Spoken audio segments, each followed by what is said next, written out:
올해는 유독 장마가 참 길게 느껴집니다. 오늘은 오랜만에 햇빛을 봤는데요. 오늘 잠깐 맑은 하늘을 보는데 이게 이렇게 어렵고 감사한 일인 줄 새삼 깨닫게 됐습니다. 요즘 뉴스를 보면 코로나 바이러스에 이어 장마와 물난리로 불편을 겪고 고통을 받는 기사들이 쉴 새 없이 이어지고 있습니다. 코로나 바이러스의 확산이 길어지는 것만큼 장마도 길어지는 것이 아닌가 염려가 됩니다.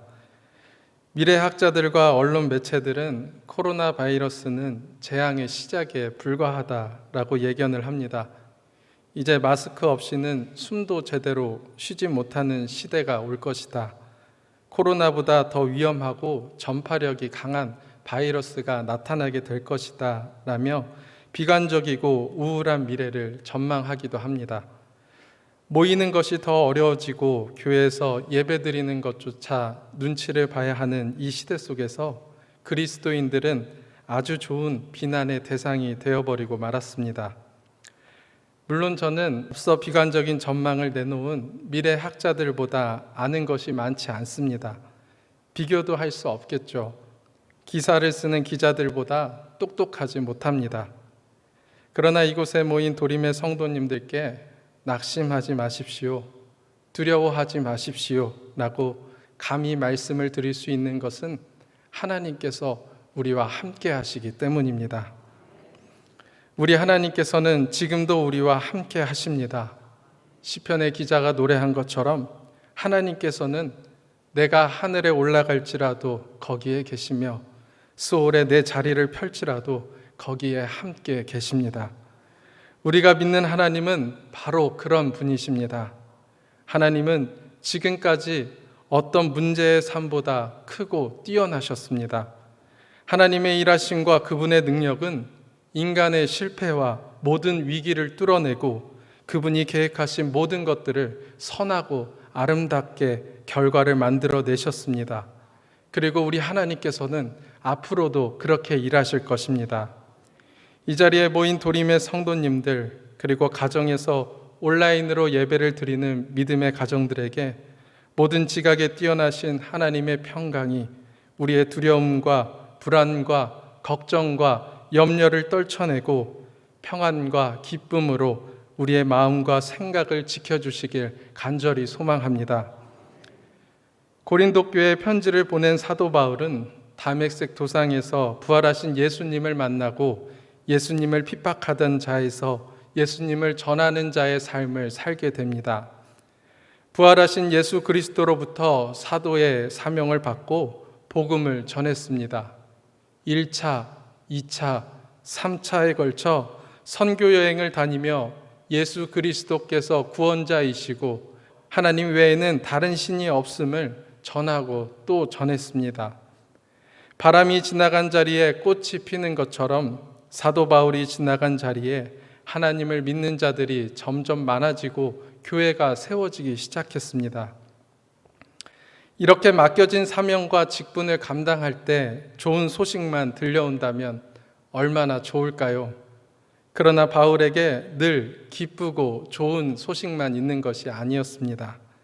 사도 바울이 쓴 성경 곳곳에는 바울이 복음을 전하며 겪었던 일들이 얼마나 고단했는지 우리에게 알려줍니다.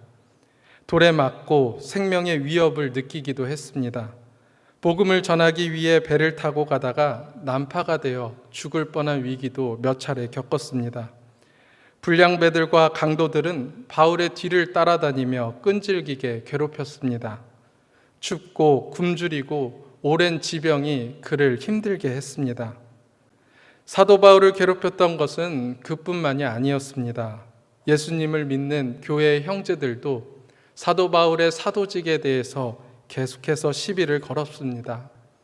바울을 향해 의심하는 눈초리도 교회 안에 덜어 있었습니다.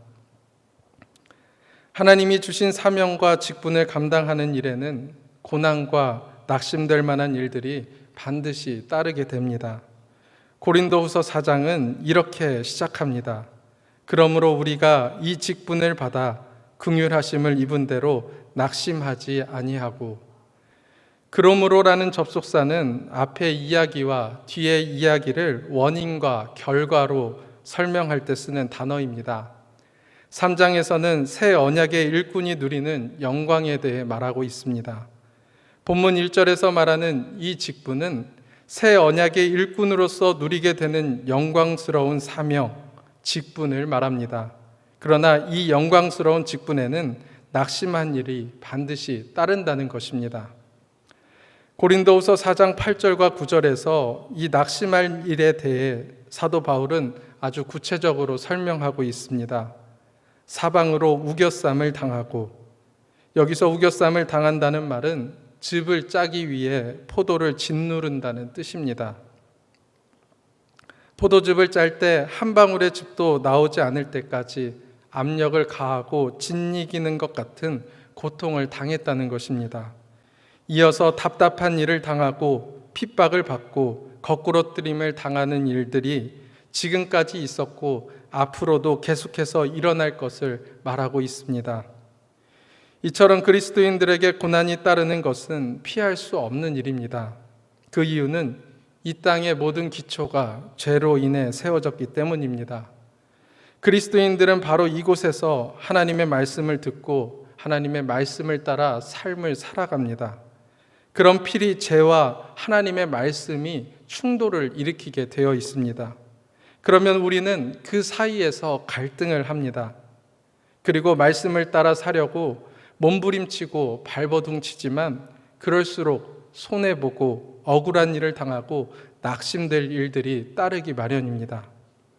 참 역설적인 이야기입니다. 어떻게 보면 이해하기 힘든 일입니다. 하나님께서 맡겨주신 일, 하나님께서 주신 직분을 순종하고 따른다면 그 결과가 어때야 합니까? 누가 봐도 잘 되고 편하고 어디서든지 인정받는 길이 시온의 대로처럼 열려야 합니다. 그래야 하나님께 영광도 돌리고 하나님을 믿지 않는 자들에게 봐라, 내게 하신 하나님의 일들을 봐라 라고 큰 소리치며 하나님을 전할 기회가 주어질 텐데, 사도 바울은 오히려 이 직분을 맡은 자들에게 낙심한 일들이 찾아온다고 말하고 있습니다. 얼마 전 주일학교에서 봉사하는 청년 선생님으로부터 요즘 주일 예배를 지키는 것이 얼마나 힘들고 어려운 일인지를 듣게 되었습니다. 월요일에 회사에 출근을 하면 열 체크와 함께 종교 활동란에 교회에 갔다 왔다고 이렇게 체크를 한다고 합니다. 처음엔 잘 몰랐는데 주변 동료들이 하나둘씩 눈치를 주고 비아냥거리고 교회와 그리스도인들을 욕하는 소리들이 매우 견디기 힘들다고 그렇게 토로했습니다. 하루는 이렇게 하는 게 너무 힘들어서 교회에 다녀온 사실을 숨겼다고 합니다. 눈치 볼 일도 비난받을 일도 아닌데 왜 이런 수모를 겪으면서까지 예배의 자리를 지켜야 할까요? 그것은 바로 우리에게 맡겨진 그리스도인이라는 직분이 있기 때문입니다. 마찬가지로 바울도 직분과 사명이 없었다면 그에게 있었던 고난과 괴로운 일들을 겪지 않아도 될 일이었습니다. 가말리엘 문화에서 엘리트 교육을 받은 바울은 로마 시민권 소유자로 미래가 보장된 청년이었습니다. 그런 그에게 언제부터 고난이 시작되었습니까? 직분을 받은 후부터.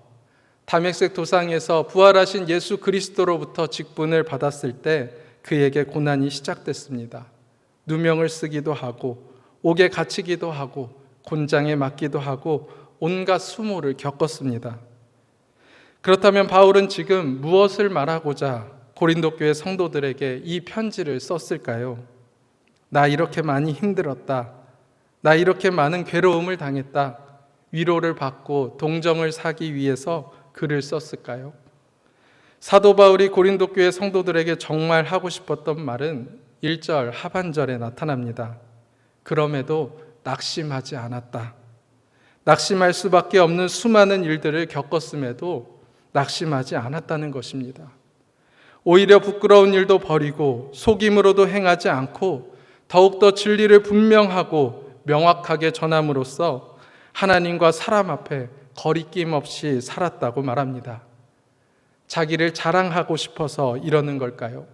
나 이렇게 대단한 사람이다 라는 것을 보여주고 싶어서 이런 말을 했을까요?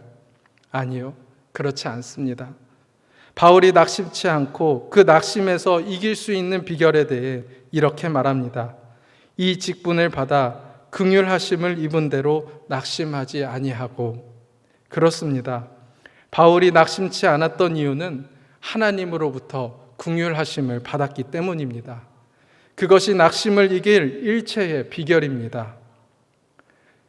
오늘 설교를 준비하면서 문득 찬송가 300장 내 맘이 낙심되며라는 찬양이 생각났습니다. 제가 받은 은혜를 함께 나누고 싶어서 가사를 읽어드리겠습니다.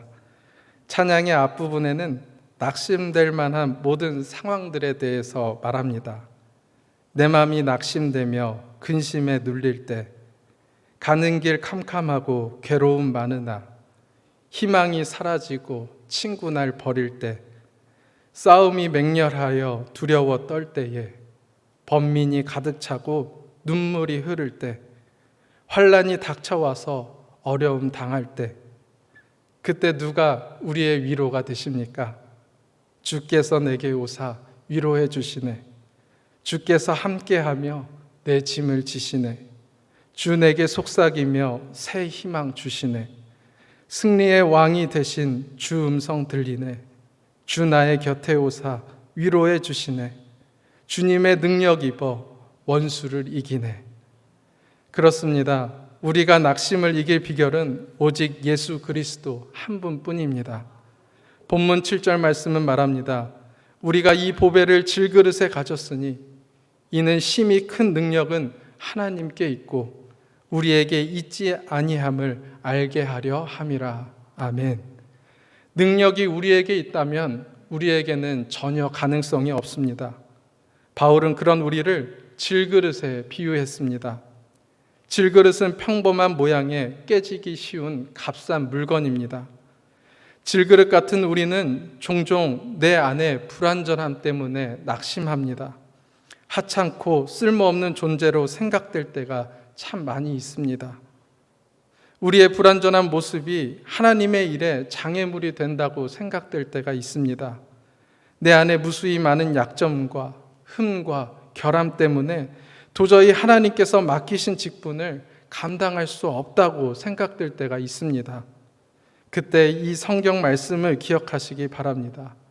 우리가 이 보배를 질그릇에 가졌으니 이는 능력의 심히 큰 것이 하나님께 있고 우리에게 있지 아니함을 알게 하려 함이라. 아멘. 그 능력이 누구에게 있습니까? 질그릇 같은 나에게 있는 것이 아니라 그 능력이 우리 하나님께 있다고 말합니다. 나에게 있으면 내 능력으로 할 수 있는 것밖에 안 되는데 그 능력이 내게 있는 것이 아니라 하나님께 있기 때문에 우리에게 소망이 있는 것입니다. 바울은 이 사실에 대하여 누구보다 명확하고 확신 있게 말합니다. 왜 그렇습니까?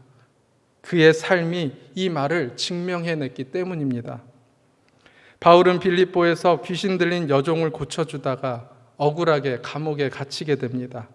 그곳에서 기도하고 찬양할 때에 옥문이 열리고 간수와 그 가족들이 복음을 듣고 루디아와 귀신 들린 여종 간수의 가족들이 빌립보에 교회를 세웠습니다. 바울은 아덴에서 복음을 전하다가 고린도로 몸을 피하게 됩니다.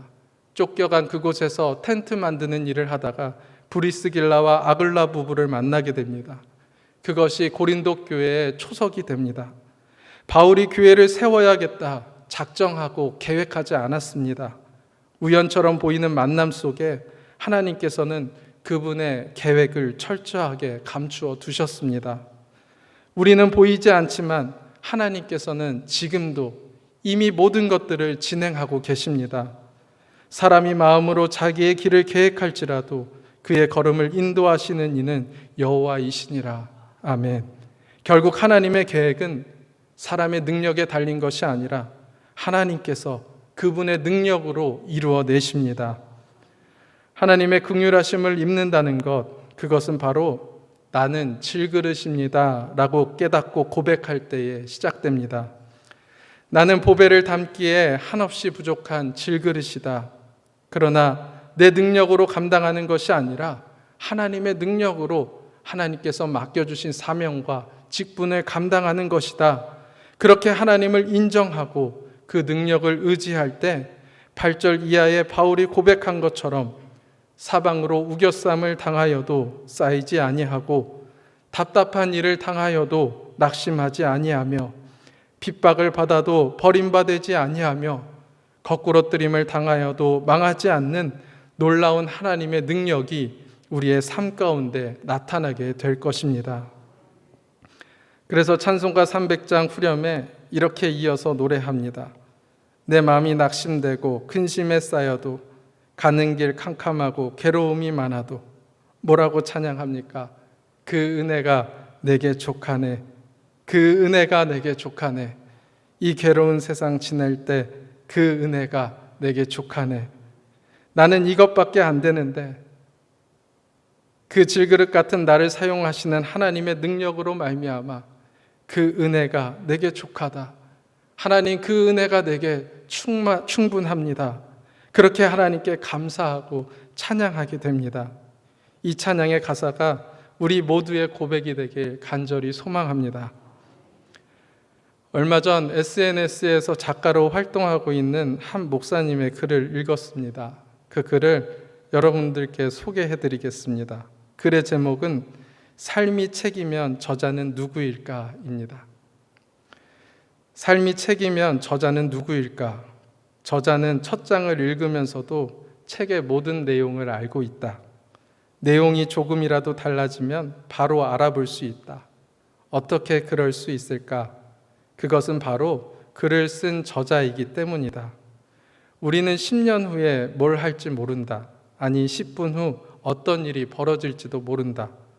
왜냐하면 우리는 저자가 아니라 주인공이기 때문이다.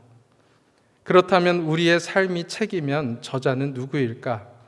우리를 만드시고 모든 것을 다 아시는 하나님이 저자이다. 저자는 자신의 의도와 다르게 쓰여진 잘못된 내용이 있으면 고쳐 쓴다. 우리는 원래 하나님 사랑 안에서 사랑이 넘치고 자유함과 평안함을 누리며 하나님 나라에서 살아가야 하는 자들이다.